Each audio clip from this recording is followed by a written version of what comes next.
Good evening, and welcome to the third annual Greater New York and New Jersey Academic Debates. My name is Kathy Flynn, and I'm the National Senior Director of Engagement for the American Liver Foundation. We are proud to present this special event. We're excited about our debate topics, thrilled to feature 4 impressive teams, honored to have such notable mentors and extraordinary judges participating in our event, and we are ever grateful to our industry partners who are supporting us this evening. Before I introduce our esteemed moderator for the evening, let me say a few words about the American Liver Foundation. The ALF's mission is to promote education, advocacy, support services, and research for the prevention, treatment, and cure of liver disease. Across the country, the American Liver Foundation serves patients, caregivers, and healthcare professionals through our various programs. As a result of the ongoing pandemic, the ALF has been conducting our important work virtually since last spring. We are hopeful, though, that it will be safe to bring the liver community together again soon in person. This evening, I am joined by my very talented colleague from ALF, Kat Evans. She's our National Engagement Coordinator. Kat, along with her assistant, Karen Irwin, are coordinating the technology behind the scenes for this event, and I could not be more grateful for their assistance. This program is being held via the Zoom webinar platform, and it will be recorded for on-demand viewing. Because it is a recorded program, a disclaimer is popping up in the chat box for your reference. All attendees will receive a link via email to view the recording on demand following tonight's live performance. To ask a question during any of the presentations, we ask you to please hover your mouse across the bottom of the screen and click on the Q&A feature to submit a question. Please try to refrain from using the chat box that's reserved for our behind-the-scenes communication. And throughout the evening, please share social media posts and follow our Twitter feed on at ALF Debates. The American Liver Foundation appreciates the support of our amazing sponsors this evening. A very special thank you to our national gold sponsors, AbbVie and Eisai, our local gold sponsors, Mallinckrodt and Octapharma, our national silver sponsor, Salix, our national bronze sponsors, Alexion and Pfizer, and our local bronze sponsor, Exelixis. Now we'd like to present videos from our national gold sponsors, AbbVie and Eisai, as well as our silver sponsor, Salix, followed by some personal messages from our local sponsors. We are so very grateful for their generosity and their partnership with the American Liver Foundation.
Right now, millions of patients are suffering with GI disorders such as overt hepatic encephalopathy, irritable bowel syndrome, chronic idiopathic constipation, opioid-induced constipation, bowel preparation, and ulcerative colitis.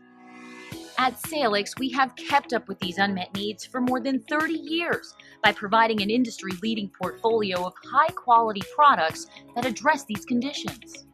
Through our dedicated and innovative R&D team, we're also exploring potential new scientific breakthroughs, and we remain committed to important healthcare provider investments in education, charitable grants, and sponsorships.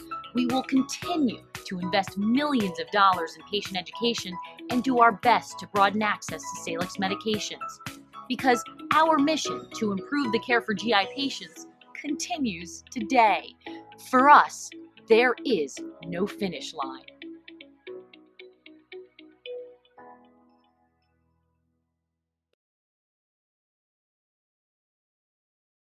Good evening. My name is Marissa Fistola, and I'm a medical science liaison with Mallinckrodt Pharmaceuticals.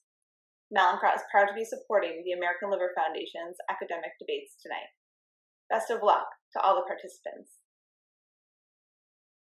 Hi, I'm Patty Bauer. And I'm Camille Adalumo. And we're your Octapharma reps. And thank you for supporting Octaplas, Octapharma's solvent detergent treated fresh frozen plasma. And good luck with the academic debates. Yes. Have a good night. Hi, I'm Judith. I'm Joe. We're from Exelixis. We're happy to support the American Liver Foundation. Have a great debate.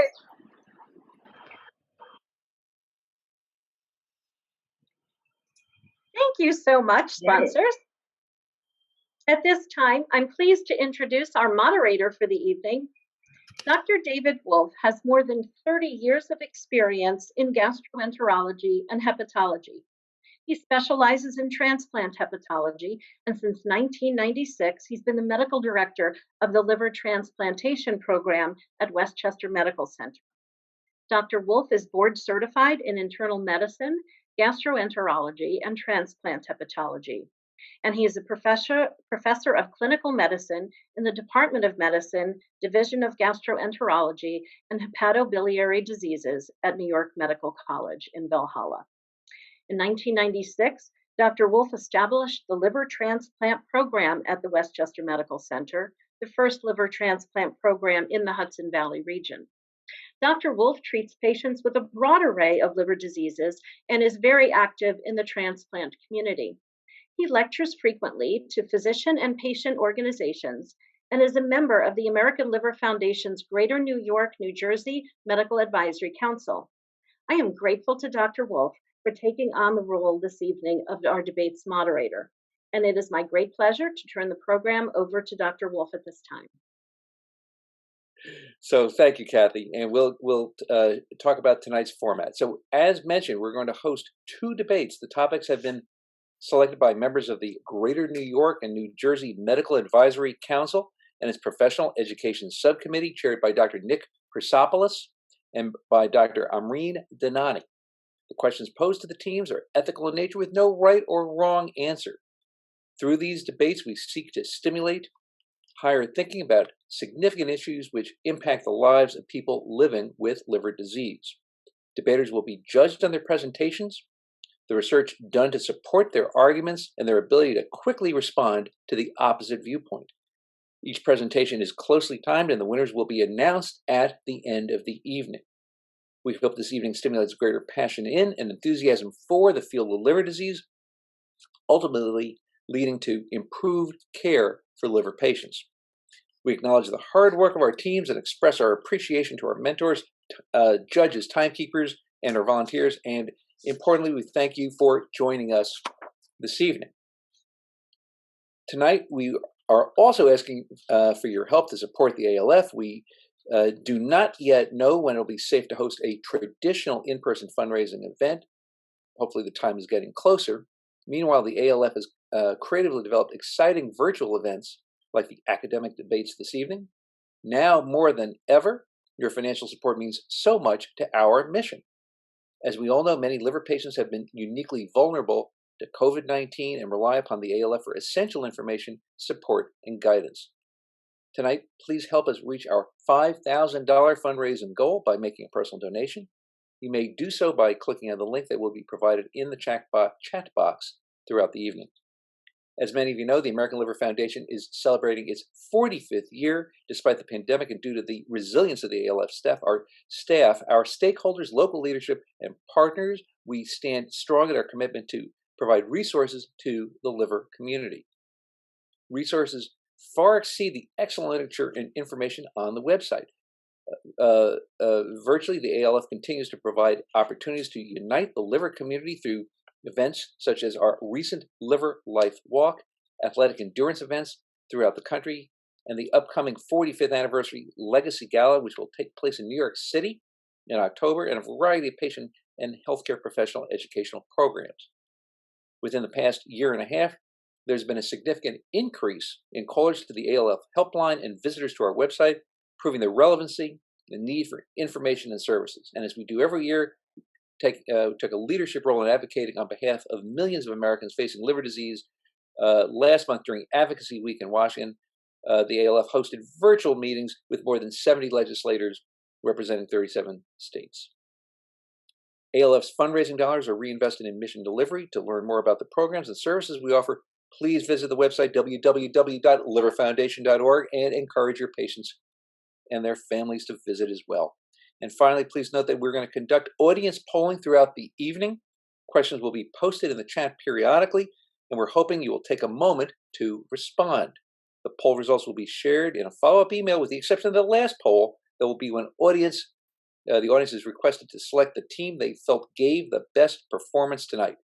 We will share that at the end of the program when we announce the winners of each of the two debates. So, judging for tonight's debates, it's performed by our esteemed panel of physicians from some of the amazing medical institutions across New York and New Jersey, and our visiting team from Connecticut. Before I introduce the judges, I'd like to remind everyone that debaters will be judged on presentation, knowledge, and their ability to think on their feet. There are no right or wrong answers to these ethical debate topics. The judges for the debates are Dr. Amreen Danani of the Mount Sinai Hospital, Dr. Nadia Ovchinsky of the Montefiore Children's Hospital and the Goryeb Children's Hospital, and Dr. Melissa Palmer of Ganex Pharmaceuticals. As a reminder, each debate is strictly timed. Each presenter will have 8 minutes to present, and each rebuttal will receive 6 minutes. If the time limit is exceeded, the mic will be muted, and the cameras will be turned off. A 5-minute Q&A will be conducted by our judging panel, and the audience is encouraged to include questions in the Q&A box, not in the chat, the Q&A box, not the chat, during the presentation of rebuttals. And as a reminder to the viewing audience, please use social media throughout the evening and follow the debate's Twitter feed through the event at ALF Debates. So let's begin. And the first debate topic is, should a patient with HRS be treated or not prior to transplant? So at this time, a poll has been launched to see what our audience opinion is on the topic. Presenting the pro position that patients should be treated for their HRS is Rutgers, New Jersey Medical School, Go Scarlet Knights, represented by fellows Dr. Ali Kadim and Dr. Hey Q. Their mentor is Dr. Nicholas Persopoulos. Presenting the con position is New York University, presented by fellows Dr. Samia Faruqi and Dr. Fidelis Okoli. Go Bobcats.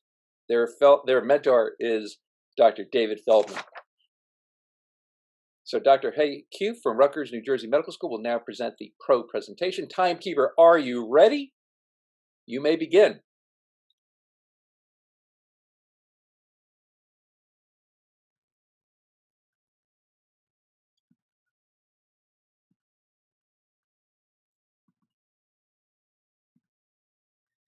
All right. Good evening, everyone. Our topic tonight is that a patient with a hepatorenal syndrome should be treated prior to liver transplant. As we know, hepatorenal syndrome is classified into 2 different subtypes and has recently changed their name. Hepatic renal syndrome AKI, or previously known as type 1, is defined as an absolute increase in serum creatinine of greater than 0.3 milligram per deciliter within 48 hours, or if there's an increasing 50% in creatinine over the past 3 months. On the other hand, hepatorenal syndrome NAKI, previously known as type 2, has a subgroup, AKD and CKD, with difference in the duration where eGFR is less than 60. For this topic, we will mostly refer to HRS-AKI type given its more aggressive nature with overall worse survival. First, we believe that the patient with untreated hepatorenal syndrome might die before the liver transplant. So previous study has shown that the average survival for untreated HRS-AKI is about 2 weeks. On the other hand, the untreated HRS and AKI tend to live longer with a median survival of 6 months. To efficiently allocate the transplant organ, the organ procurement and transplant network divided by the United States into 11 different regions, and the average transplant waiting time varies in different regions. For instance, in Region 9, where New York State is located, the average waiting time in patient with MEL score greater than or equal to 35 is about 22 days. While in Region 2, where New Jersey State is located, the average waiting time is about 13 days. As we can see, the waiting time is much longer for patients with lower MEL score. And because of that, the average transplant waiting time exceeds the median survival time in patients with untreated hepatorenal syndrome AKI. In addition, although there has been increasing liver transplant performed over the past decade, there is still significant shortage of the organ. This results in supply and demand mismatch and reduces the chance of getting liver transplant. Likewise, the incidence of simultaneous liver kidney transplant is also increasing over the past decade, which will further reduce the organ supply and increase the likelihood of death while the patient is on the waiting list. Secondly, study has shown that HRS treatment with reversal improves overall survival before and after liver transplant. Here is a retrospective single-center study that analyzed all liver transplant patients from 1998 to 2018. Over the course of 20 years, they found that the renal dysfunction at the time of liver transplant is associated with lower post-transplant survival. HRS treatment with reversal has also been shown to improve survival in non-transplanted patients. In this prospective randomized double-blinded placebo control with 99 patients receiving terlipressin and placebo, it showed that the 6-month survival rate in non-transplanted patients that had achieved HRS reversal is significantly higher, which is 47%, compared to the patient who did not achieve HRS reversal, which is only 4%. HRS treatment also reduced AKI stages and improved overall survival. In this randomized placebo-controlled double-blinded study, including 184 patients, the effect of pre-transplant AKI on 90-day survival in patients with HRS-AKI was analyzed.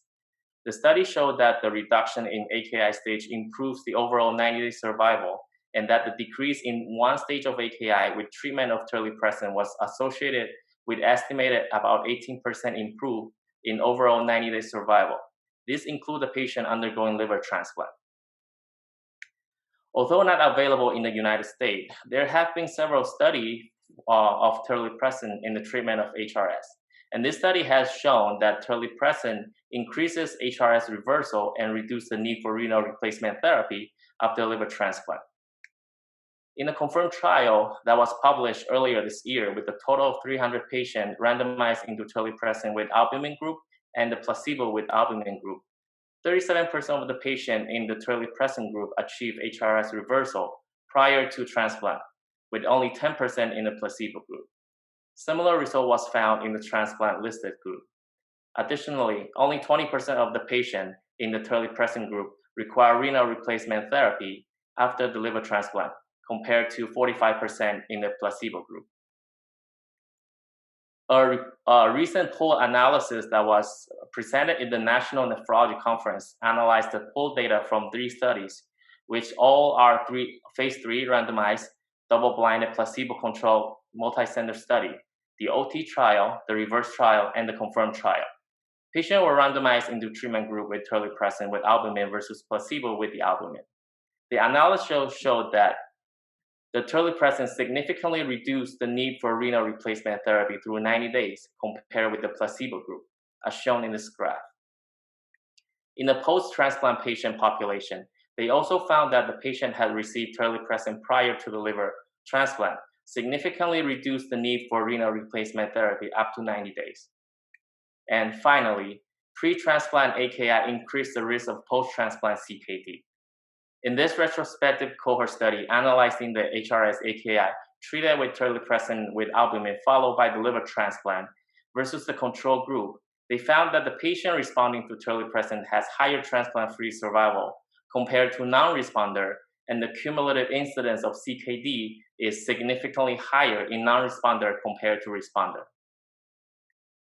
In this population-based cohort analysis evaluating the incidence and risk factor of chronic kidney failure in non-renal organ transplanted patients, it showed that the lower GFR before transplant, the lower the GFR, the higher the risk of developing post-transplant CKD. For example, in patients with GFR less than 29, which is majority of patients that we see in HRS AKI, there's actually 3.78-fold increased risk of developing post-transplant CKD. As a result, this patient with CKD will have limited choice of immunosuppressive medication due to the nephrotoxicity nature of some of the medications, such as the calcineurin inhibitor. There are also increasing risks of needing eventual kidney transplant. This table is a retrospective analysis of the UNOS data in patients who received both liver and kidney transplant at the same time from 2003 to 2016. Both patients' survival and liver graft survival at 1 and 3 years in liver transplant and listed for liver and kidney are worse compared to liver transplant alone or SLK together. So in summary, we believe that HRS should be treated before transplant with all the reasons that I have stated before. Thank you.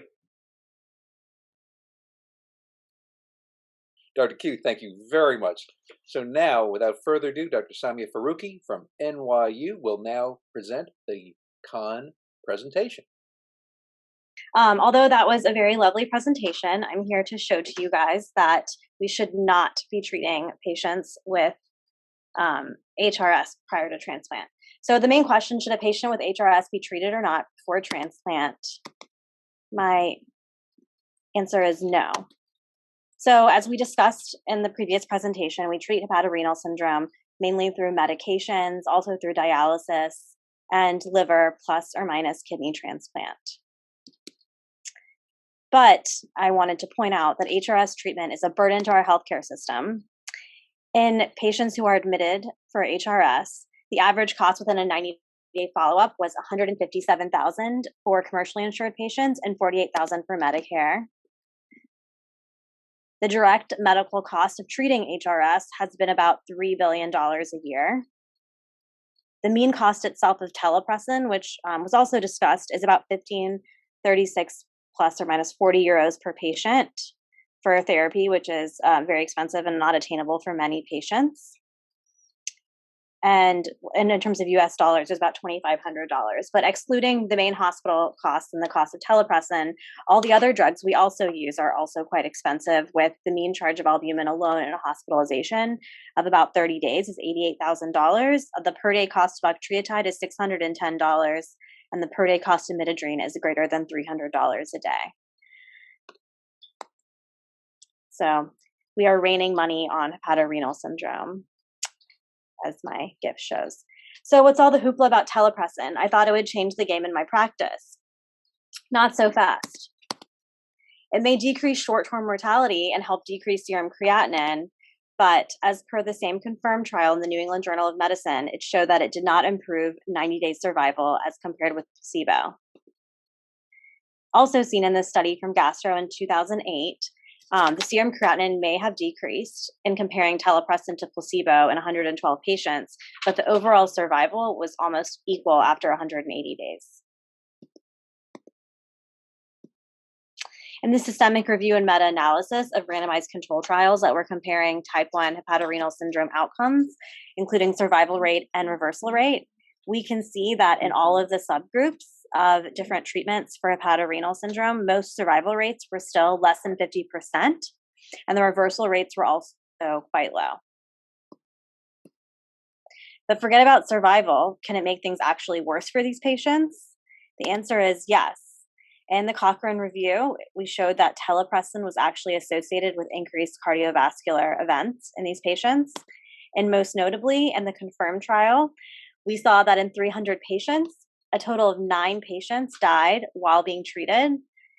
And the most common cause of death in these patients were respiratory failure. And even more notably, patients in the telepressin group were more likely to had more deaths overall of 22 patients versus 2 in the placebo group. And a large percentage of them died from respiratory failure, which I think is the main reason that we are not looking to telepressin because of these high risks. Are medications just a Band-Aid? Though we have these treatments that help in the short-term use of treating hepatorenal syndrome, they are often just a Band-Aid for the overall disease of hepatorenal syndrome.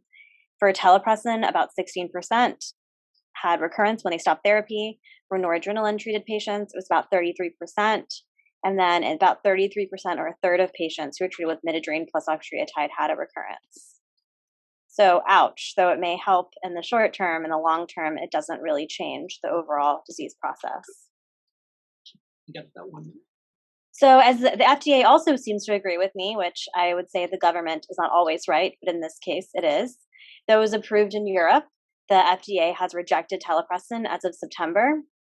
It was initially granted fast track designation, but because of the adverse risks I discussed before with respiratory events and increased cardiovascular events, it was decided in September 2020 that it is not safe and it is not FDA approved. So my main points in conclusion, the main point I want to make is that there's no long-term survival benefit. Though it can help in the short term, it can help decrease our patient's serum creatinine. In the long term, it does not change survival. With telepressin, which is the new miracle drug that's been talked about among our colleagues, there are more adverse events with these patients. And also speaking about the treatments we're already using, midodrine and octreotide, although they're more inexpensive, they overall also provide little survival benefits and effectiveness in reversing HRS. And most importantly, I think that this is a huge burden to our healthcare system. We're throwing dollars at things that, doesn't always work and is not totally effective. So leading us to our final argument, hepatorenal syndrome should not be treated prior to liver transplant. So my references, and yeah, thank you.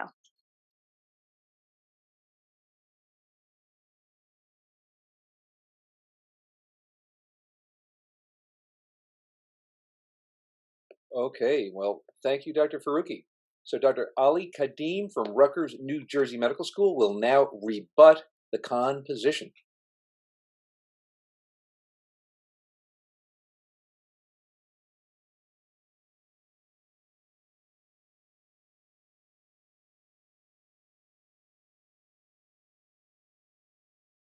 Thank you, Dr. Wolf. Nice presentation by Dr. Faruqi. It's an interesting approach to look at things, although it might not be the right one. I respectfully disagree with some of the points. So first and foremost, as far as the cost of the telepressin and all the medication for the HRS, so it's not about the cost. It is all about the saving lives, saving organs, because otherwise these people will die if not being treated, if not having any other options. As we saw, the waiting time for the transplant might be more than 2 weeks, which is the median survival for these people with HRS type 1. Additionally, putting these people on like leaving them on the transplant list might not reach the transplant list within a time. The waiting time for the transplant can go up, and it's been more than a few weeks, which is more than what's the median survival for the HRS. As far as the respiratory failure for the telepressin, so we looked at the confirmed trial, and it did show there was more respiratory failure in the telepressin compared to the placebo. However, this was perhaps due to the overutilization of albumin that they use in the telepressin group. For example, there were 83% of the patients who received telepressin, they also got albumin, And as we know, albumin is associated with higher pulmonary edema, and that was actually proven by the a trial that was recently published in New England Journal of Medicine as well. Additionally, the creatinine cutoff for the people who were involved in the confirmed trial was actually 2.23, which is higher than what we usually use as a definition for HRS. So perhaps they used a sicker patient and more ill patient that were also prone to develop respiratory failure, and for that reason, I think if we selected if we use telepressin at a lower creatinine value, at a more stable, when the patient are not yet in that severe form, it might have actually had a better outcome compared to what happened at the end. As far as telepressin and its approval, so the FDA is actually relooking at the things. The Rutgers New Jersey Medical School was actually one of the sites where we examined this, and they're looking at the FDA approval again for the telepressin. We participated in the trial in our center actually.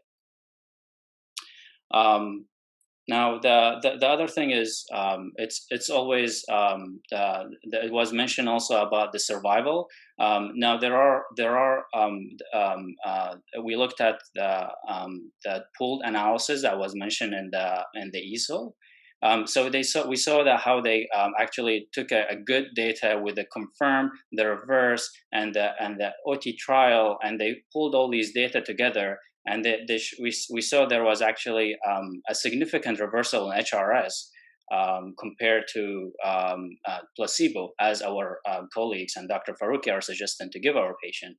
So there is some data that actually shows there is HRS reversal. So it's not just about the survival; it's about also the complications. Like there are complications that can happen with HRS if left untreated.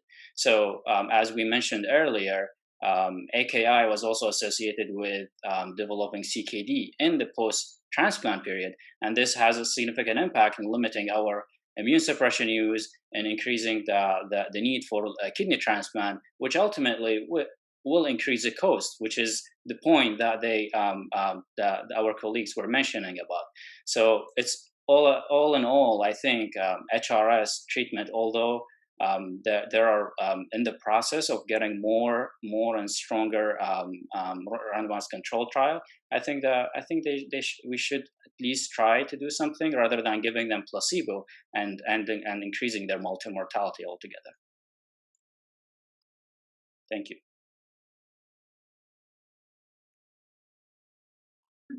Okay. Dr. Kadim, thank you very, very much. Now, Dr. Fidelis Okoli from NYU will rebut the pro position. Well, thank you, Dr. Q. You are trying to be, you attempted to present your point, but you fell short of convincing me that telepressin and treatment of HRS improves survival.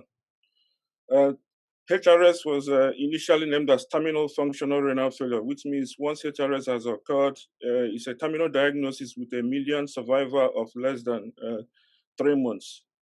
And then you stated that the people waiting for liver transplant, that they died just before they got the transplant. But you failed to mention that those people die not as a result of HRS, but from other complications like infections. And they died because they are waiting for liver transplant. Waiting for liver transplant doesn't really fix the HRS itself. So instead of us talking on what does not work, why don't we focus our attention on how we can improve our liver transplant services so that the people that need the liver transplant will get it as soon as possible? And secondly, you quoted the confirmed trial, and then you made mention of the reversal of HRS with telepressin. But you forgot to tell us that HRS, that at the end of the 90 days, there is no change in survival, both the people that receive the telepressin and those that receive the placebo. So why should we go ahead and spend money on something that does not work? I want to remind you of the definition of the word futile. Futile is spending money on what is pointless.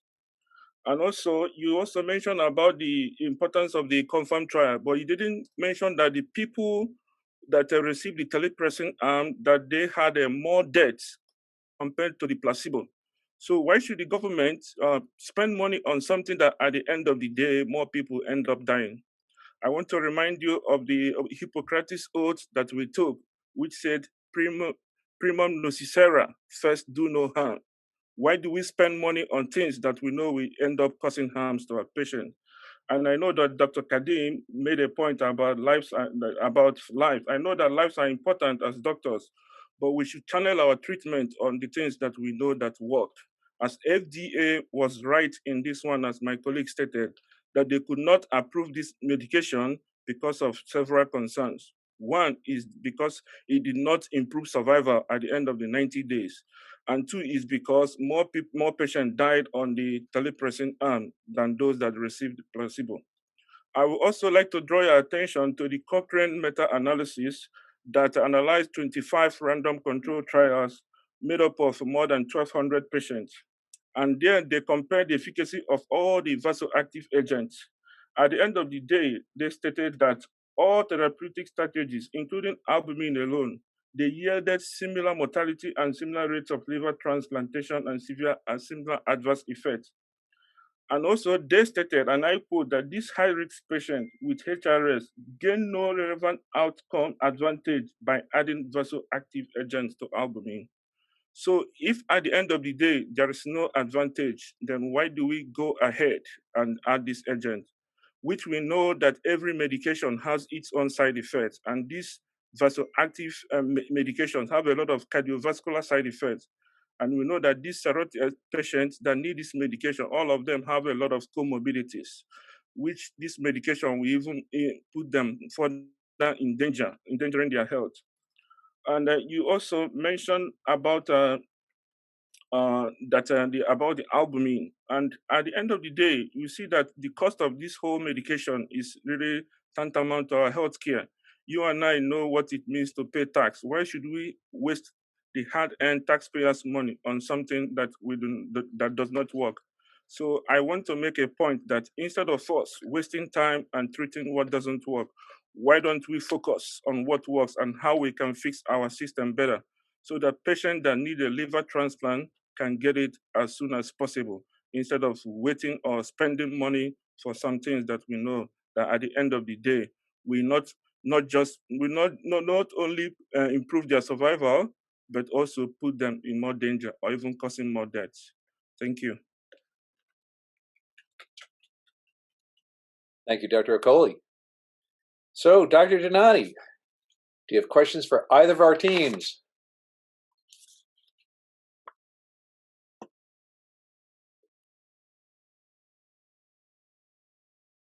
Can you guys hear me? Oh, yes. Okay. That was great. You both make a very compelling argument. I guess my question to the team that is against against the notion, your biggest argument is the futility from a monetary standpoint.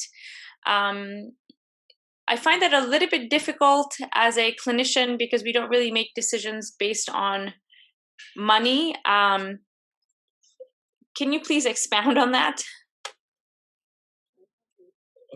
Okay, so the point we made wasn't just on the futility in terms of the money, but it's in terms of what works. The research that we quoted is the confirmed trial. That confirmed trial, the benefits that our opponent mentioned was just temporal, just for like 30 days, for which that when the medication was withdrawn, there was a recurrence of HRS. Number two is that those people that take the medication, they had more side effects than those that take ordinary placebo. Number three is that those people that take the medication, they were recorded more deaths than those that did not take the medication. So you can see that it's not just about the money, it's about the survival, it's about the side effects, and it's about the burden on our healthcare.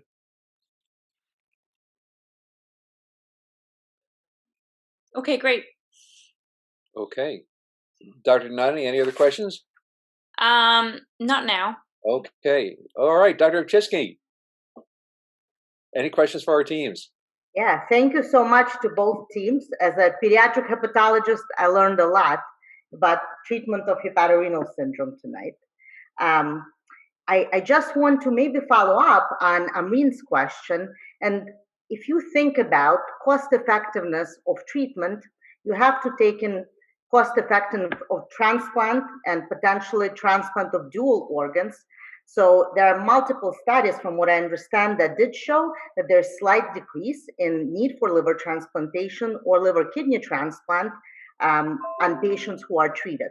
So perhaps the Rutgers team could comment on this as well.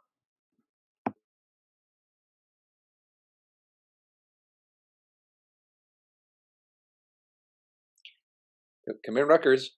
Yes. So first of all, as in regard to the death associated with the telepressin, so there was no statistical significance looking at the and the paper when we look closely at that.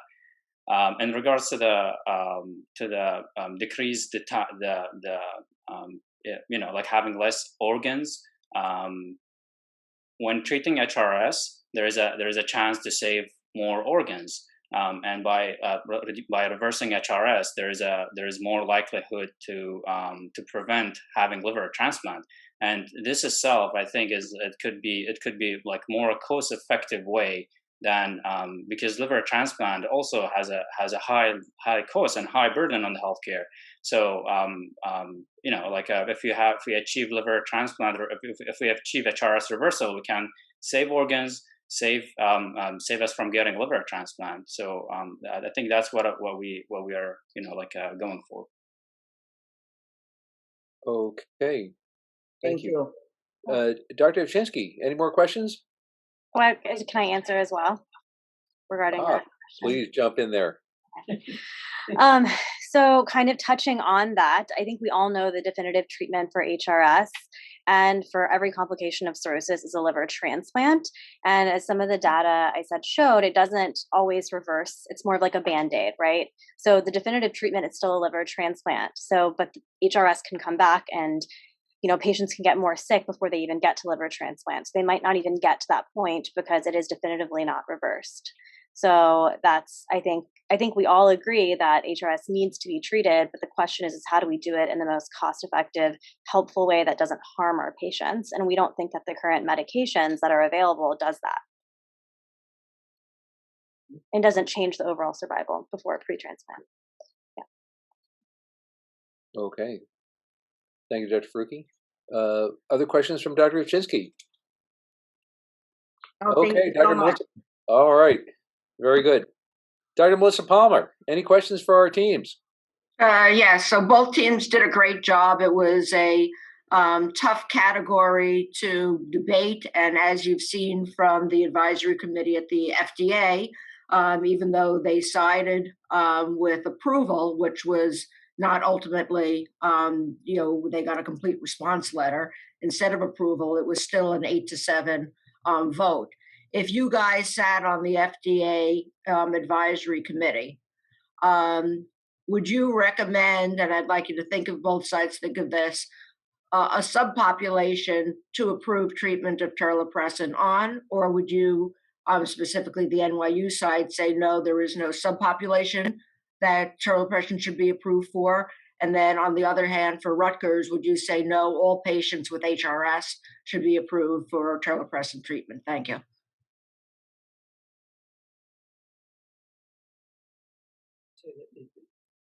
If you look at the studies, who's going to tackle that first? So if you look at the study, that if you extend the map for midodenum actuata, you could see that they will achieve the same outcome with terlipressin alone. So our point is, even if you have to treat, do you have to go for something that is that expensive, that at the end of the day doesn't really necessarily give you a different outcome from what is already there? And at the end of the day, everybody will still end up getting a liver transplant. So what is the benefit and long-term benefit in, is it just to have a drug approved, or is it just to have a drug that really works? Thank you, Dr. Okoli from NYU. Any response?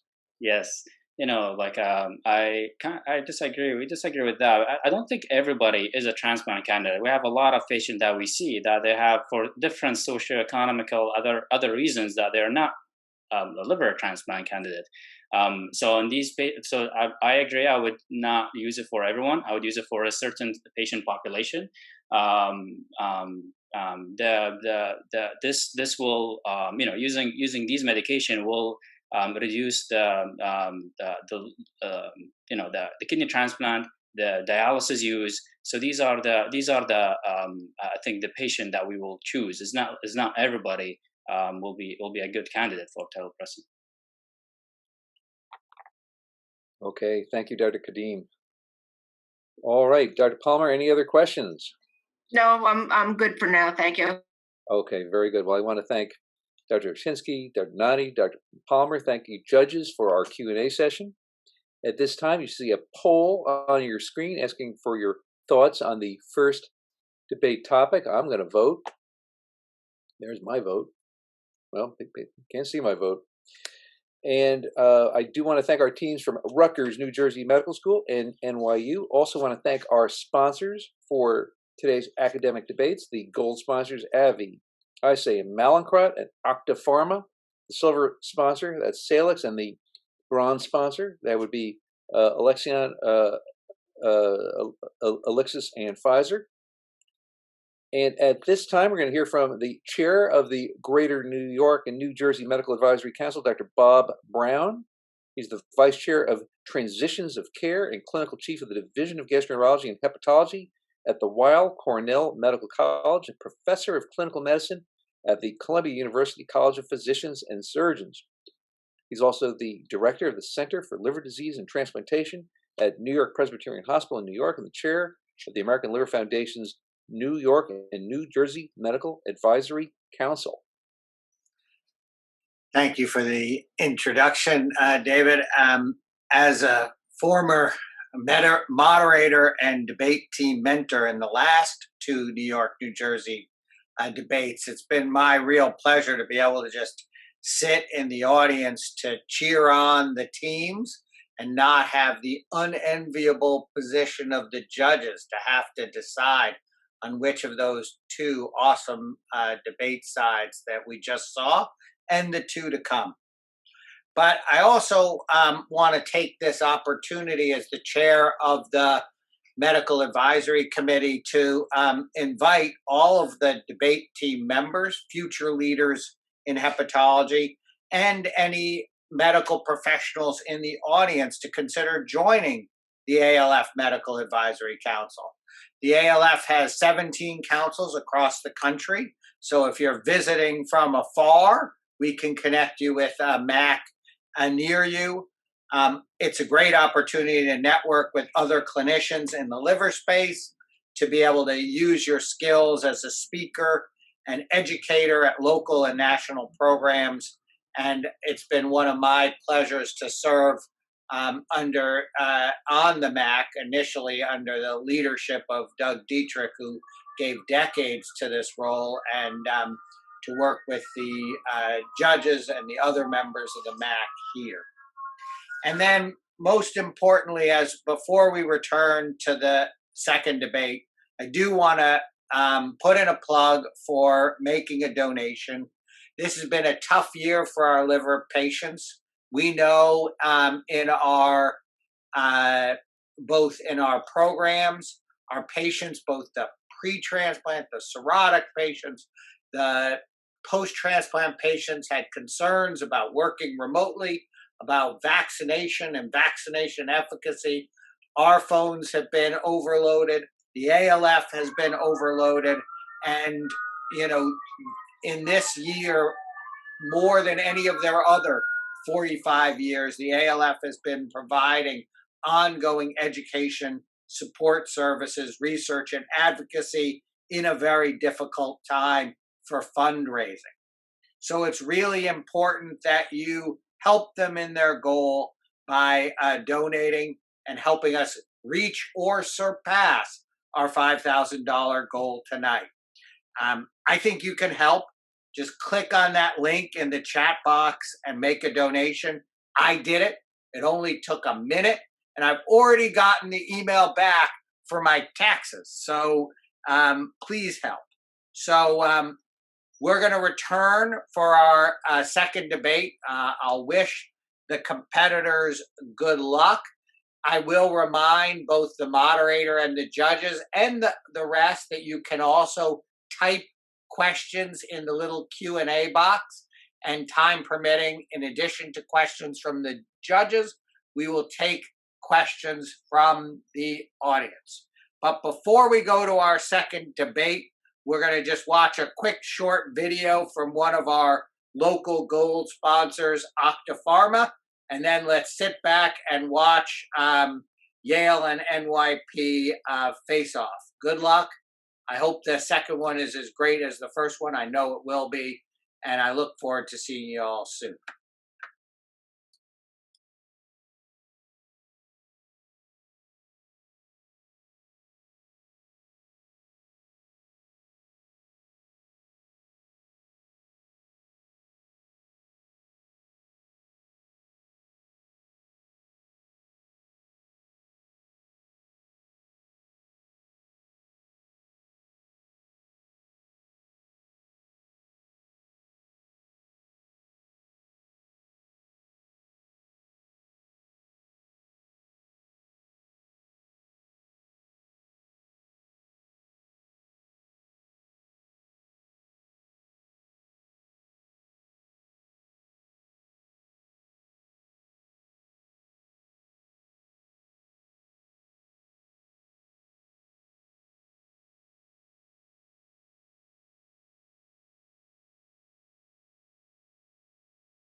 Well, that was a really, really, really great first debate. And thank you, Dr. Pharma, and thank you, Dr. Brown. I support Bob Brown's plug for ALF. We have to do our part to support ALF during tough times. And I'll be logging on later and giving ALF appropriate donation. I miss getting Westchester's team transplantastics out there at the annual liver walk. So we're going to move on to our second debate. The second debate topic is, should treatment for a patient with metabolic-associated fatty liver disease target fibrosis or inflammation? So we've launched the poll to see what the audience opinion is on the topic. So presenting the position in favor of treating fibrosis is Yale University, my alma mater. Go Bulldogs! Represented by fellows Dr. Lindsay Murr and Dr. Saad Safo. Their mentor is Dr. Albert Doe. And presenting the position in favor of treating inflammation is New York Presbyterian. Go Big Red! Represented by fellows Dr. Anthony Choi, Dr. Wei Zhang, and their mentor is Dr. Brett Fortune. And without further ado, Dr. Lindsay Murr from Yale University will now share her presentation in favor of treating fibrosis. Timekeeper, are you ready? Let's begin.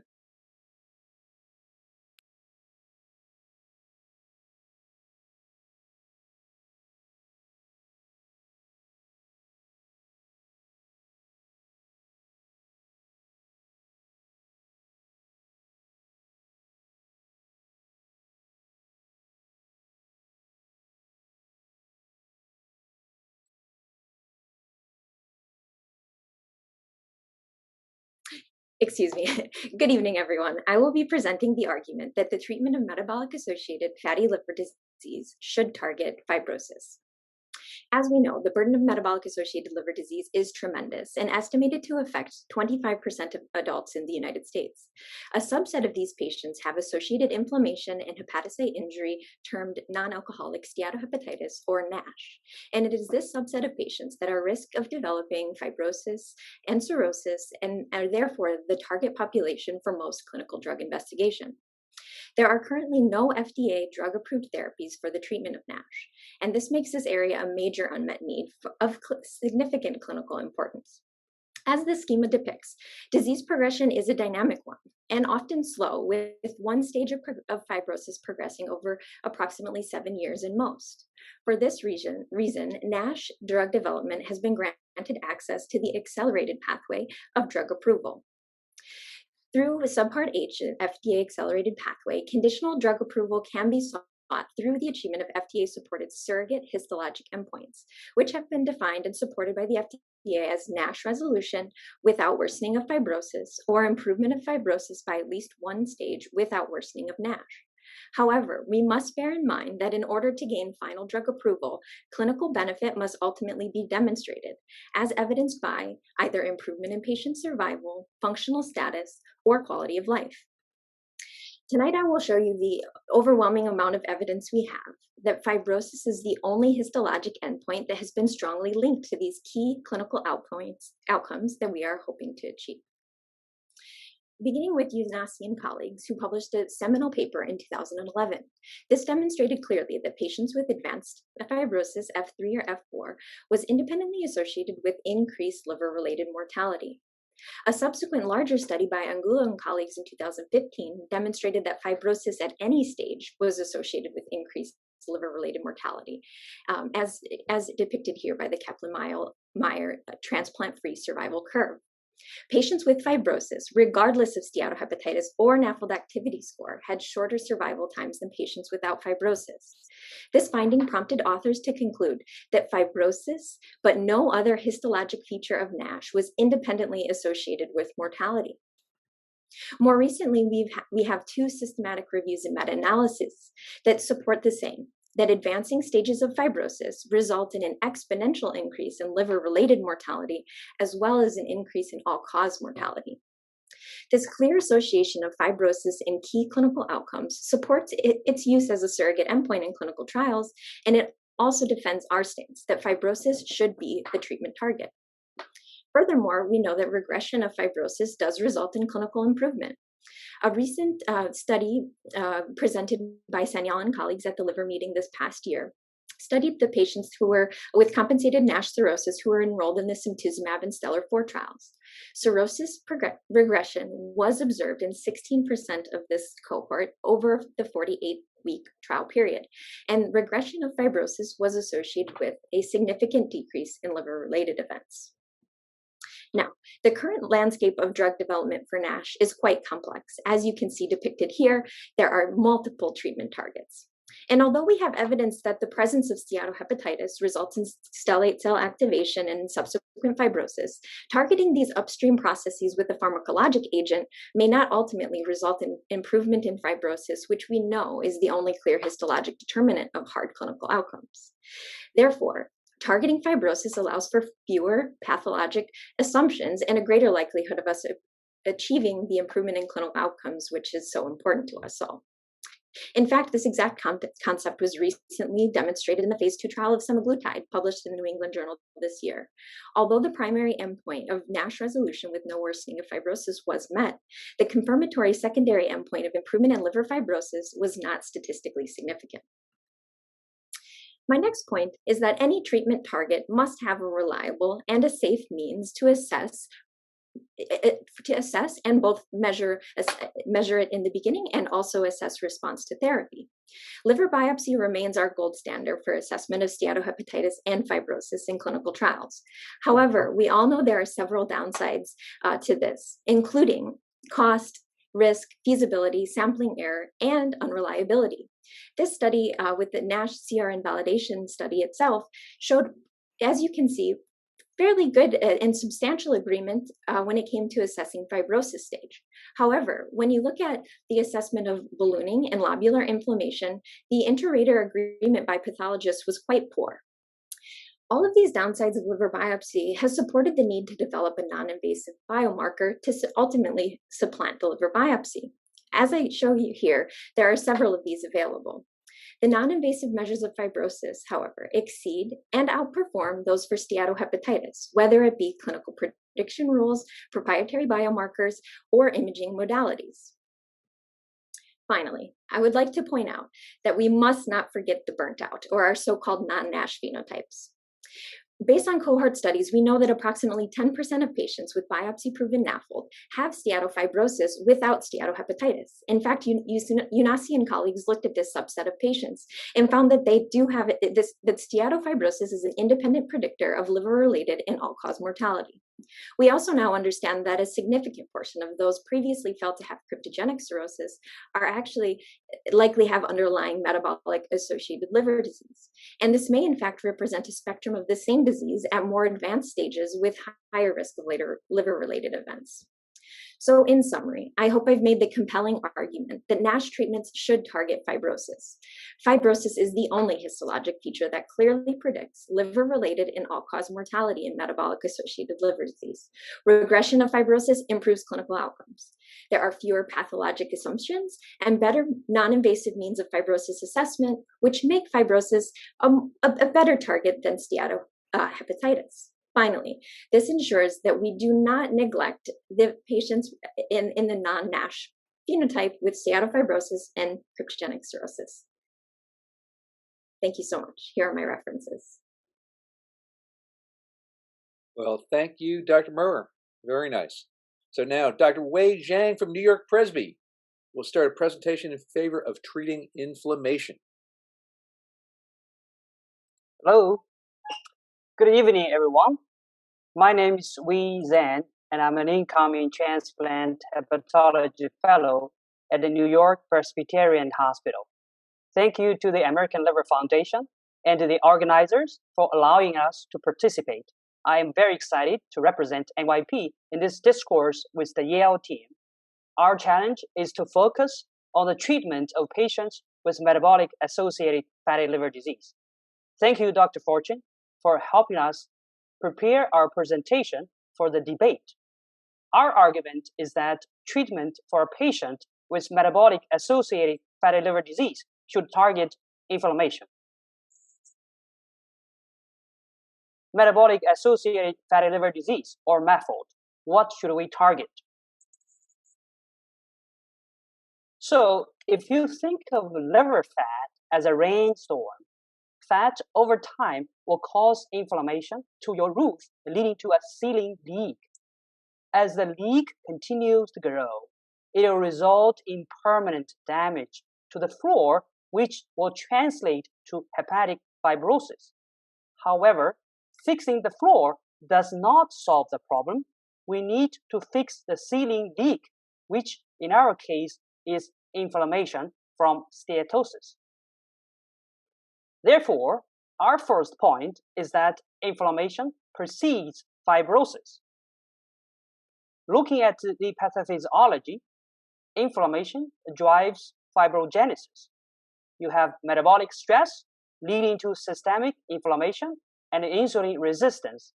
This leads to excessive free fatty acid, which eventually leads to the injury of the liver. This causes ER and oxidant stress, which causes the activation of chemokines and cytokines, then leading to steatohepatitis. After that, there's activation of the hepatic stellate cells, buildup of the fibrosis, and eventually cirrhosis. In short, inflammation leads to fibrosis. Without inflammation, you cannot have fibrosis. If we target inflammation, we will not only prevent fibrosis, but we will also regress or resolve fibrosis. When we treat a disease, treating the root cause is fundamental. When looking at the disease progression of viral hepatitis, we now know that we should target the virus and associated inflammation. By controlling the inflammation, we're able to prevent or even regress the fibrosis in these patients. As such, when treating MEFOD, we should target the root cause, which is metabolic stress and related inflammation. When we look at current successful interventions of MEFOD, including lifestyle modification, bariatric surgery, TZD, and GLP-1 agonists, they all involve improved inflammation. However, when looking at antifibrotics, it is a sea full of sorrows. We have seen all these attempts of improving fibrosis, and they all fail. Our second point is that the liver is only part of the problem. When you look at the mechanisms of MEFOD as a part of metabolic syndrome, it is a systemic disease. When you have predisposing factors that lead to metabolic stress, you get multiple organs involved that are all related to circulating inflammatory factors. Therefore, inflammation impacts all organs, including the liver. In addition, when we look at MEFOD and associated mortality, the most common cause of mortality in MEFOD is actually from cardiovascular disease. When looking at our large meta-analysis using over 8.5 million people from centers around the world, liver-related mortality represents only 5% of overall mortality. In fact, cardiovascular disease-related mortality was 5 times more. So tackling liver fibrosis does not help the majority of these patients who would die from cardiovascular disease before they die of liver disease.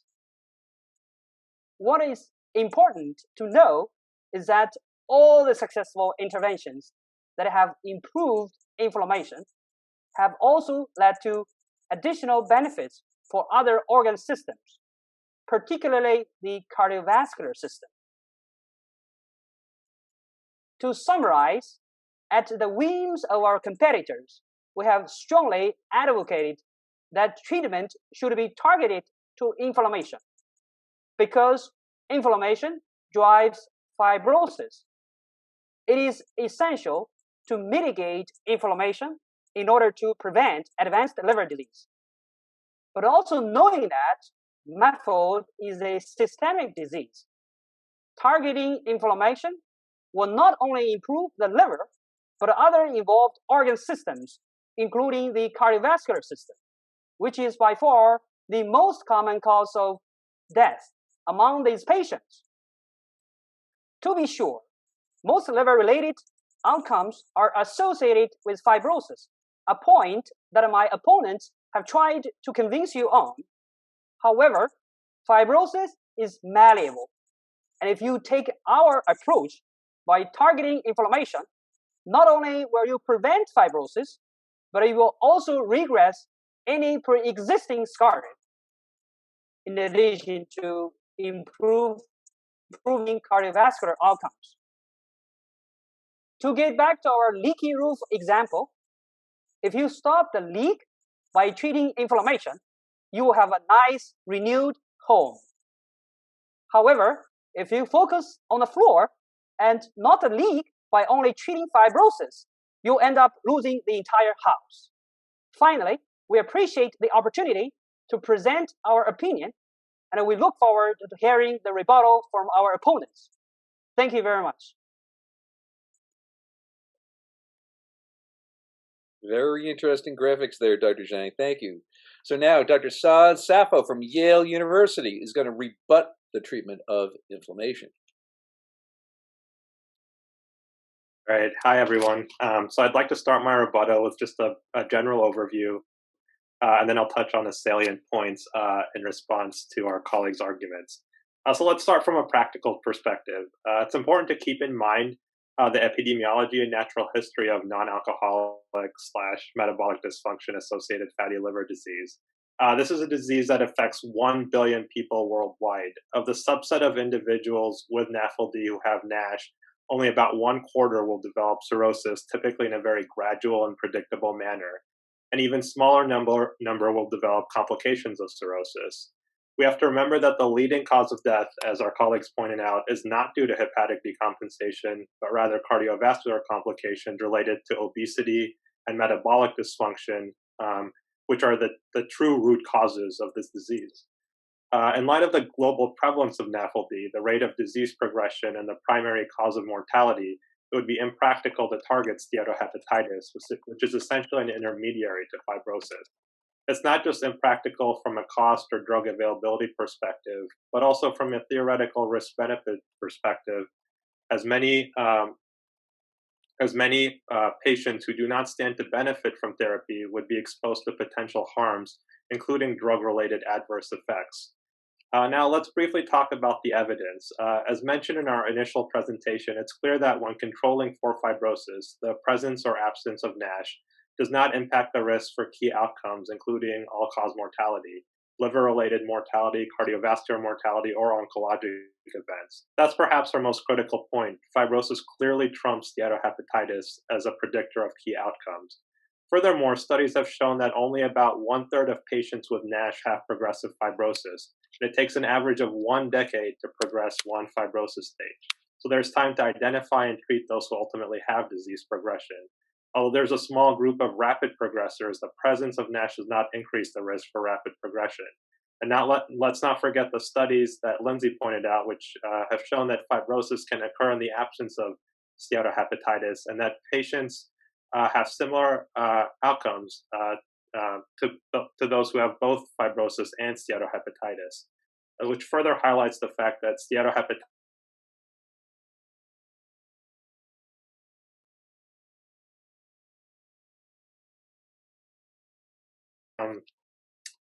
colleagues briefly alluded to, but did not go into too much detail about, is in relation to mortality.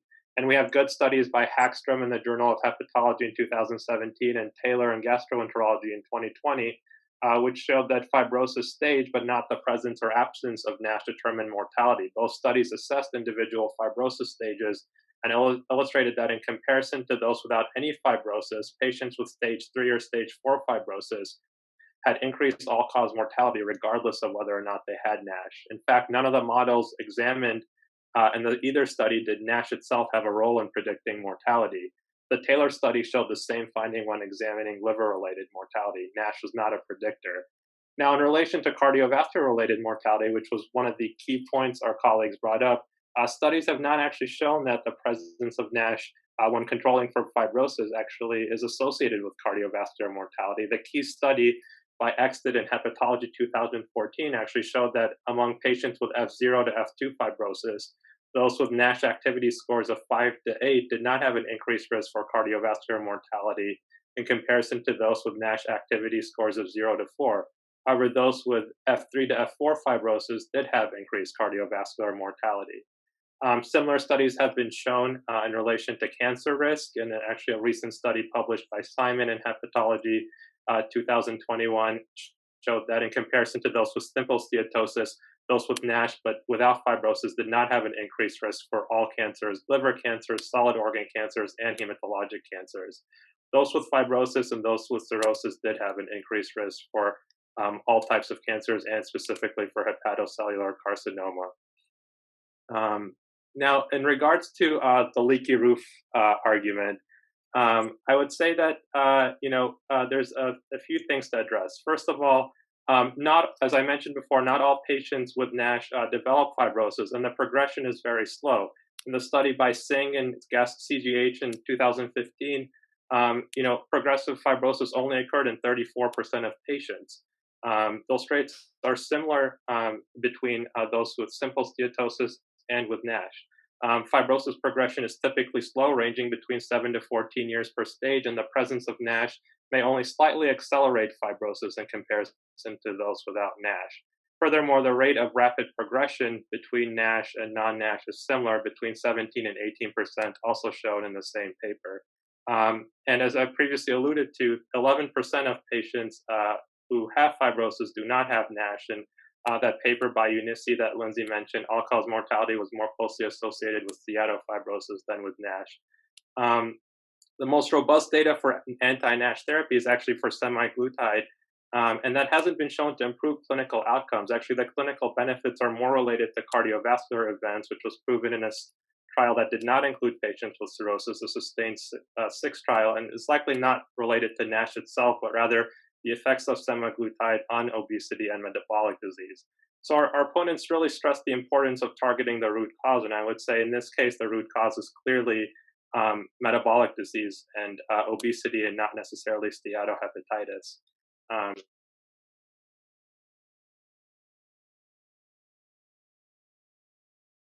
Thank you, Dr. Sappho. So finally, Dr. Anthony Choi from New York Presbyterian will rebut the treatment of fibrosis.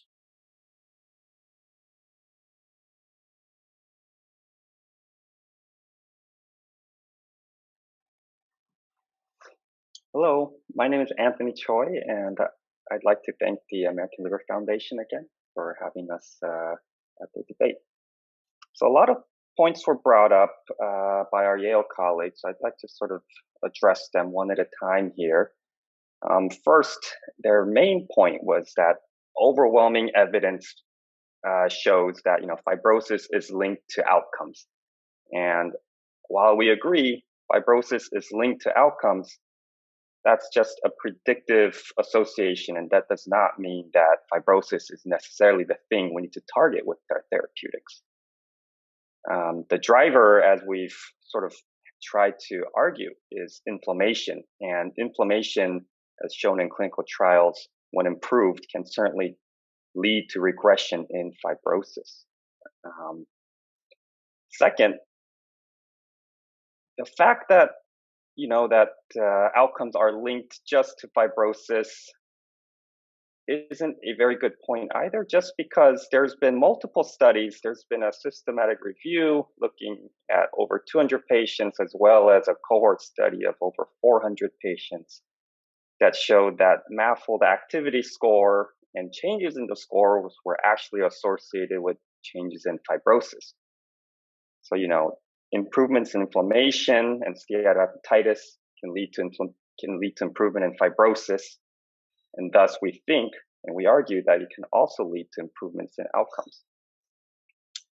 And lastly, the overwhelming evidence that they speak about comes mainly from two large papers, the Hagstrom and the Angulo paper, over 600 patients each.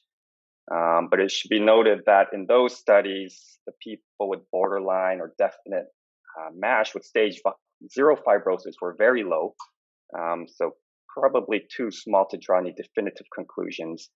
And other papers have pointed out that when they do a univariate analysis as opposed to a multivariate analysis in those trials, things like ballooning grade, portal inflammation grade, and MASH categories did in fact was associated with increased mortality and liver-related events. Another point they brought up was that regression of fibrosis results in clinical improvement. That's true, and I think I already sort of addressed this, but that study that Lindsay alluded to did a very short follow-up, and actually regression only improved in those patients that also had improved inflammation. So again, inflammation seems to be a key driver here. And lastly, we think about things like hepatitis C, hepatitis B. The reason that the treatment of those diseases is so successful is not because we're giving them antifibrotics. We failed for many, many years in trying to do that. We succeed because we have been able to suppress the hepatitis B or cure the hepatitis C, which is the driver, just like inflammation in our case with MAFLD. Another point they brought up was biomarkers, that biopsies, first of all, are not great at at inflammation. If I jumped the gun, I just want to say that biopsy is not that great at gauging fibrosis either. inter and intra variability has been quite high, and the FDA has certainly been commenting on that in their position papers. In terms of serological markers and other markers of non-invasive testing to gauge fibrosis, I'd just like to mention that all of those actually have measures of inflammatory or inflammation built into those calculators. So even though they may predict fibrosis in these clinical studies, they're actually partly related to inflammation, which we are saying is the target that we need to be treating. In terms of burnt out NASH, there's very, very small numbers of these patients that exist, and I don't think it's actually cost effective to be targeting or bringing up these patients as when we're talking about trying to figure out the best treatment for MAFLD. I think another point that Assad brought up was, he went over the epidemiology. Obviously it's a huge global burden. Something like 25% of patients have MAFLD, of the world have MAFLD. Another 25% have NASH, and even a smaller subset go into cirrhosis. What they're arguing is that antifibrotics are the way to go, but if we're only treating antifibrotics, we are not treating the systemic disease, and we're not treating the vast majority of patients. In summary, I hope that our team has convinced you that inflammation is what we should target in MAFLD. Treating inflammation is more than treating steatohepatitis. It's treating the systemic inflammatory state driven by obesity and insulin resistance. And by treating inflammation, I think we will get the best outcomes for the most patients. And most importantly, we'll treat.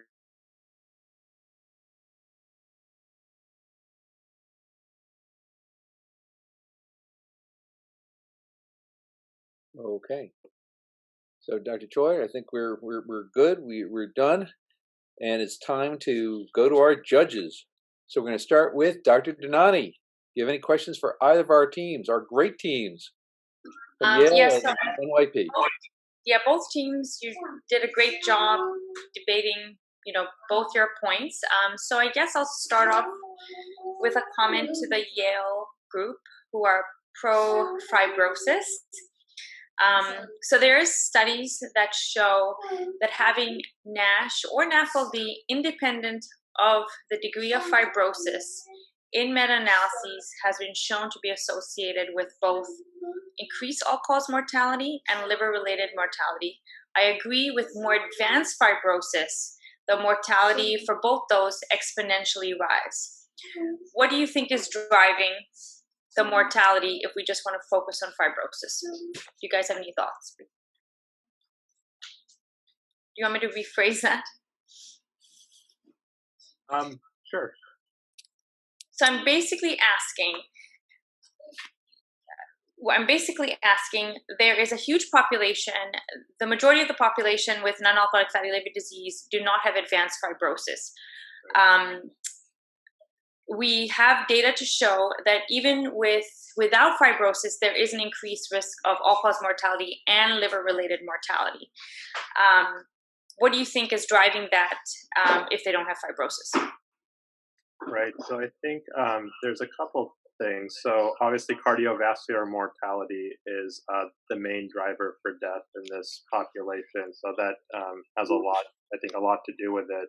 I think the second part of that in terms of is there really an increased mortality with steatohepatitis? I think it's a little bit debatable. The study by Taylor in 2020 was a meta-analysis. It included 4,000 patients from like 13 studies. And at least in that paper, actually, steatohepatitis did not have an effect when you controlled for the individual fibrosis stage. So I think it's a little bit controversial, and I think the main cause of death is not liver related. So I could see why this enriched group of patients with obesity and metabolic disease would have an an increased risk for death, and some studies may pick up a signal, whereas others may not. Great. I guess a comment, I guess a question for the pro-NASH or MASH group.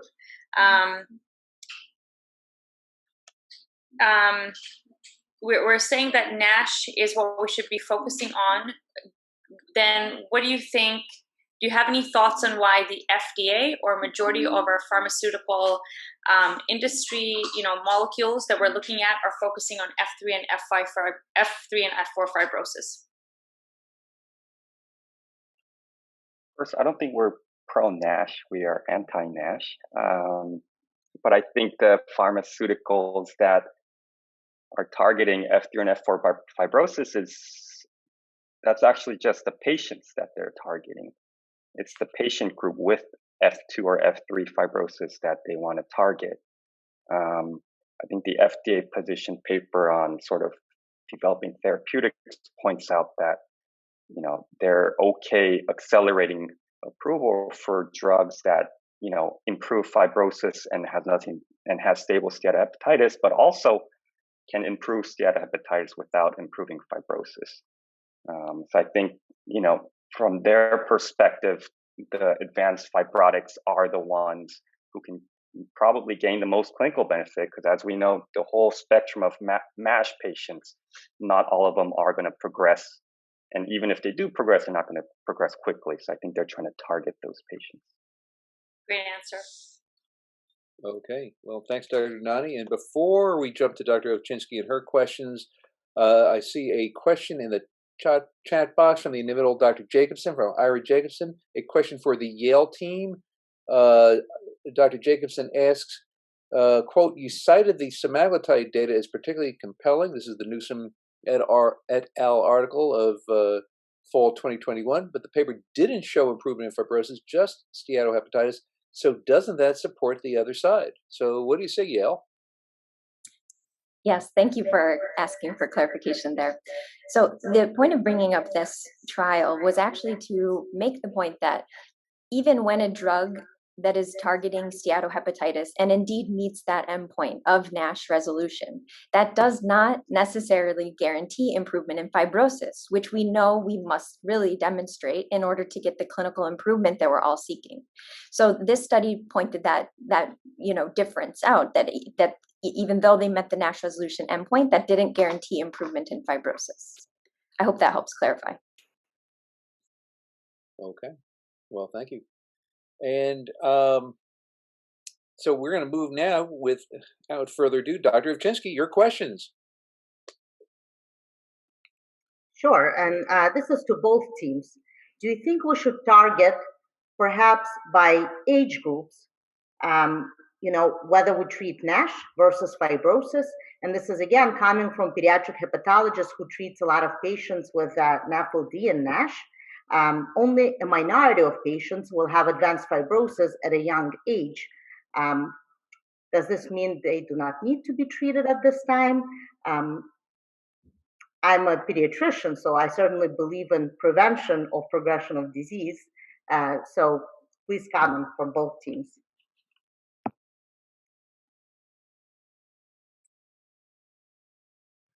I can start off with the Yale standpoint in response to that. Thank you for asking the question.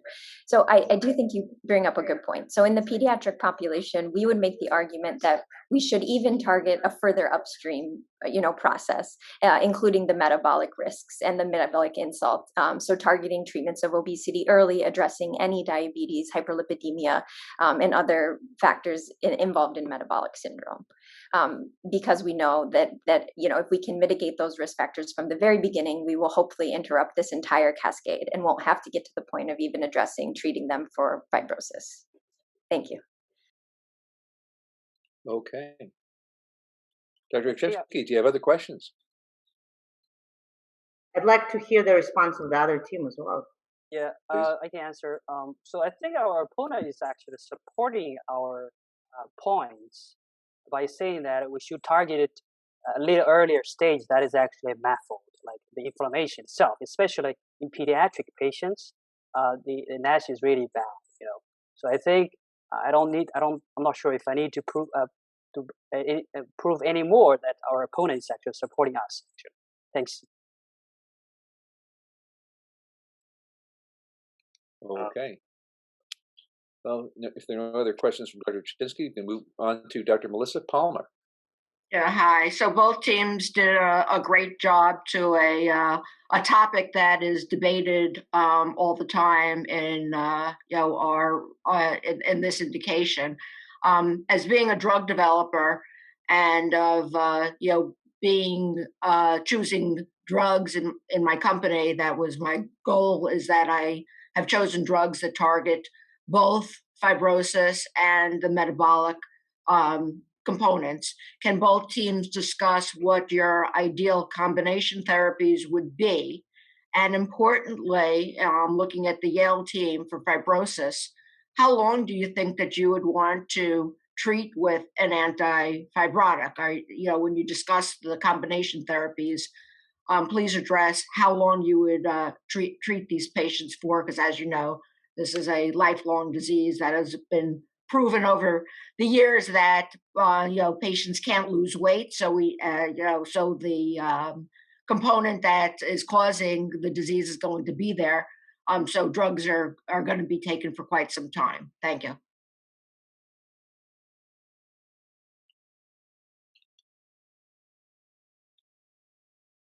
Gail, did you want to answer first and then Columbia, or go ahead? Yes, I can start with a response. So I think that combination therapy is a very important concept to point out. And I do think that that's where the future of NASH therapeutics will ultimately settle out.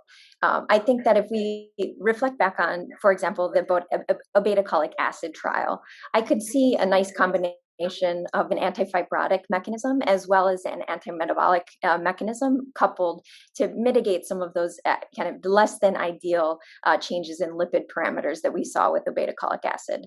But I do think that it could be individualized. We do understand now that NASH likely has several different phenotypes, and what's driving this overall process and the eventual steatohepatitis and fibrosis in one patient may not be the same for the next. So I could see different combinations working for the different subset that we're dealing with. Regarding the question of how long, I think it's a little difficult to say, to be honest, at this point. I could anticipate a time where if we initiate antifibrotic therapy and see great resolution and down to F1, where we could consider withdrawing the medication at that time if we could reliably state that. But if we still had evidence of ongoing, F2 or greater fibrosis, then I would anticipate those medications would stay for that time. Thank you. Okay, thank you, Dr. Murrah. And a response from NYP. I think everyone's on the same page. A multi sort of targeting of therapies is going to be required in MAFLD. I think we see that already in the clinical sphere with a multidisciplinary team having to take care of our advanced MAFLD patients with high FIB4 indexes, for example. Sorry, what was the second question? What would be your ideal combination? And since you're pro treating the inflammation, do you see that? How long term do you think both components of the therapy would be?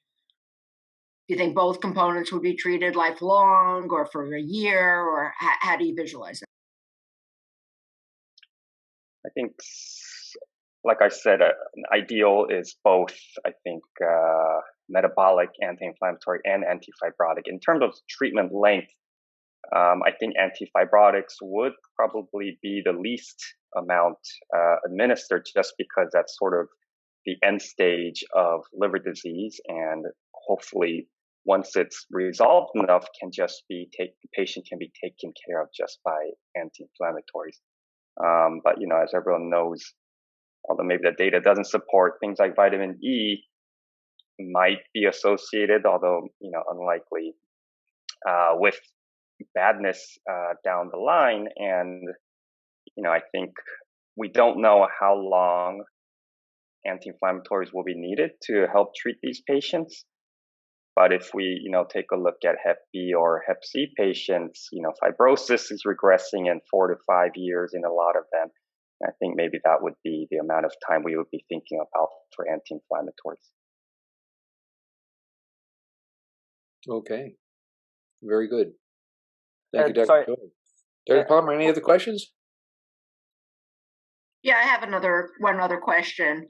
So, we saw recent data a week or two ago from NGM Bio that showed that in the placebo arm after 24 weeks, almost 20% of patients regress fibrosis. What do you guys make of that? So, a quick comment from each team, please.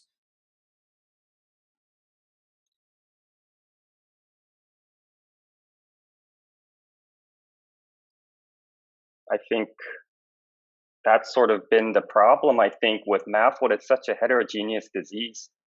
We need to be able to quickly identify those patients that are progressing extremely quickly.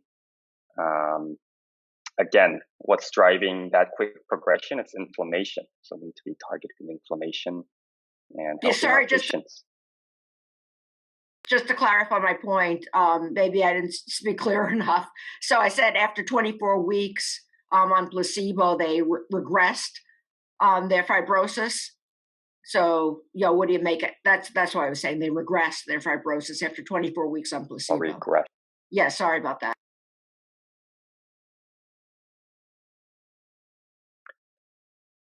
I'm not entirely sure what to make of it. I think there's always been a great big placebo response to a lot of the MAFLD trials, actually. So I don't know if this one's particularly different in that realm. I would add that, again, biopsy is sort of unreliable as proven by many studies. So I'll throw that in there as well. Thank you. Any comments from Yale? Yeah, I can take that one. The high placebo response rate in many national clinical trials have actually been quite problematic. And getting to the bottom of what's driving that is of great importance so that we can really assess and make a clinically significant change and assess that kind of without the kind of background noise of this placebo response. And my impression is that this is a reflection of the dynamic process that's involved in this disease. As I kind of pointed out in that initial schema, it's not as linear as we once thought, and that we may just see some dynamic fluctuations, especially over such a short period of time, just 24 weeks. Also, as my colleagues pointed out, just the nature of the current assessment strategies. So I did highlight the inter-rater variability with the assessment of steatohepatitis, but this also does exist with fibrosis, and we know there can be sampling errors related to biopsy as well. So that's kind of my basic impression. Thank you. Okay, Dr. Palmer, thank you. So with that, we're going to see our next poll. So should treatment for a patient with metabolic-associated fatty liver disease target fibrosis or inflammation? So we have all sorts of great data that should point us in one direction or the other. Are we NYP fans? Are we Yale fans? Oh, I'm fans of both, of course. So for Dr. Donati, Dr. Chinsky, Dr. Palmer, thank you so much to all of our panelists from Yale, from NYP, from Rutgers, New Jersey, and from NYU. Fantastic job tonight. So our judges are now hard at work trying to figure out who won debate number 1 and debate number 2. Back to the other important goal, aside from settling these important burning questions of our times and hepatologically, again, want to remind our viewers of the importance of supporting the American Liver Foundation and sustaining the vital work that the ALF is doing for patients across the country. I got to get my checkbook out later.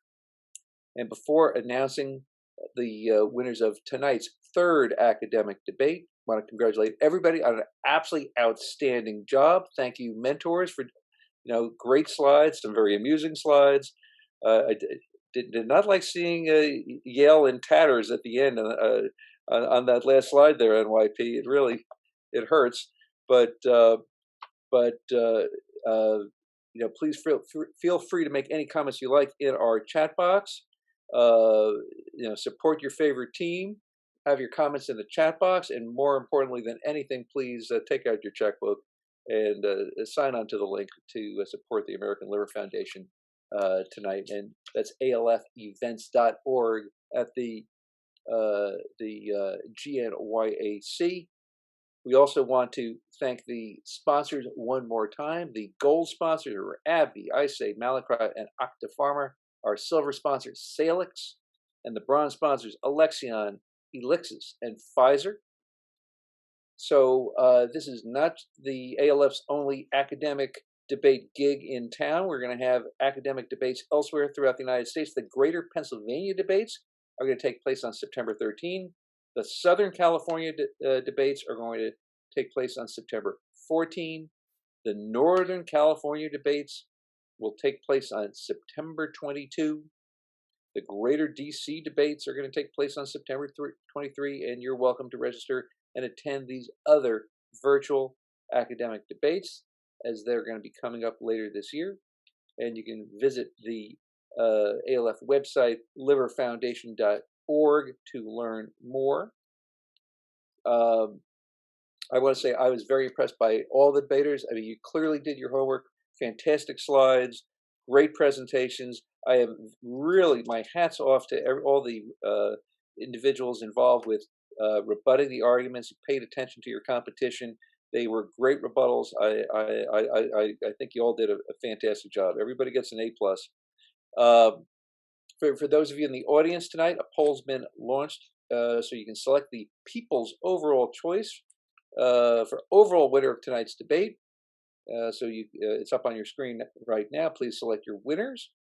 And before our presenters return back to the stage, we're going to ask that you turn your cameras on, panelists, so we can announce the winners of each debate.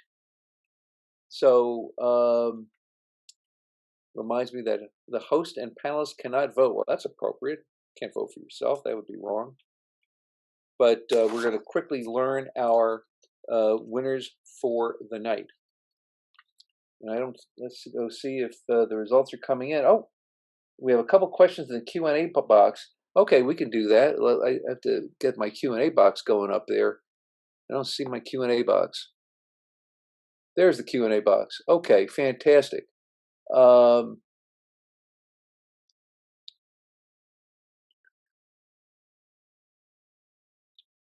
Okay.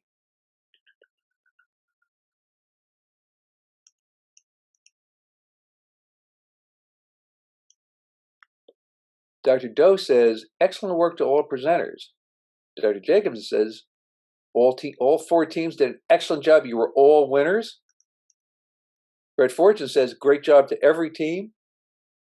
And anything else in our chat box that is critical right now? And Dr. Donnie says, you'll had a tough stand to take. Really great job. I could not agree anymore.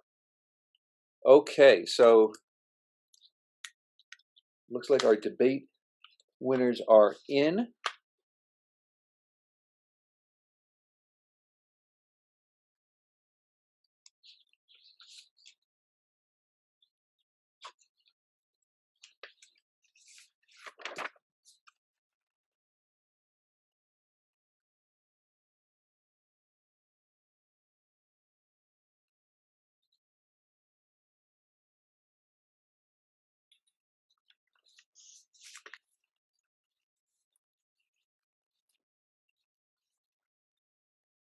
Just have to study our data before we present it, and I think we're ready to roll. I think we're ready to announce our winners.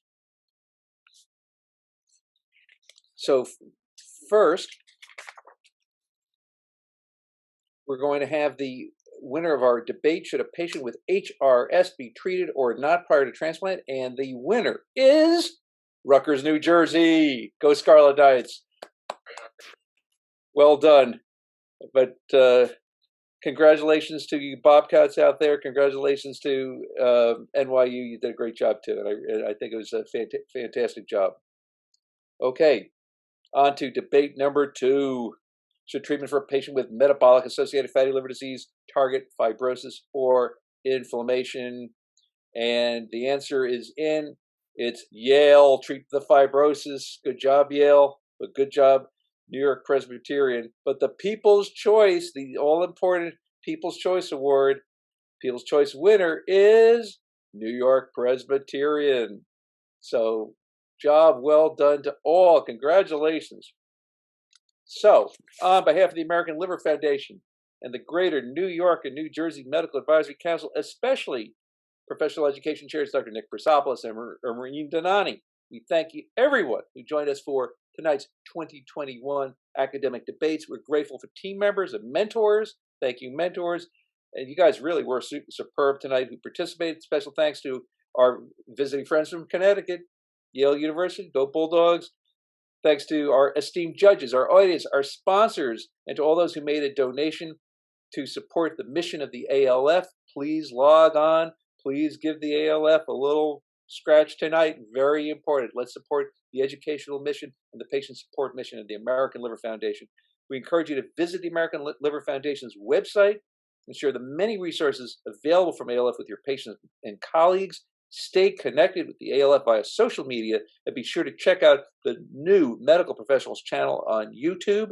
And without further ado, that is going to conclude our 2021 Greater New York and New Jersey academic debates. And congratulations to all participants. Thank you, mentors. Thank you, ALF. It was a great night. And have a good night.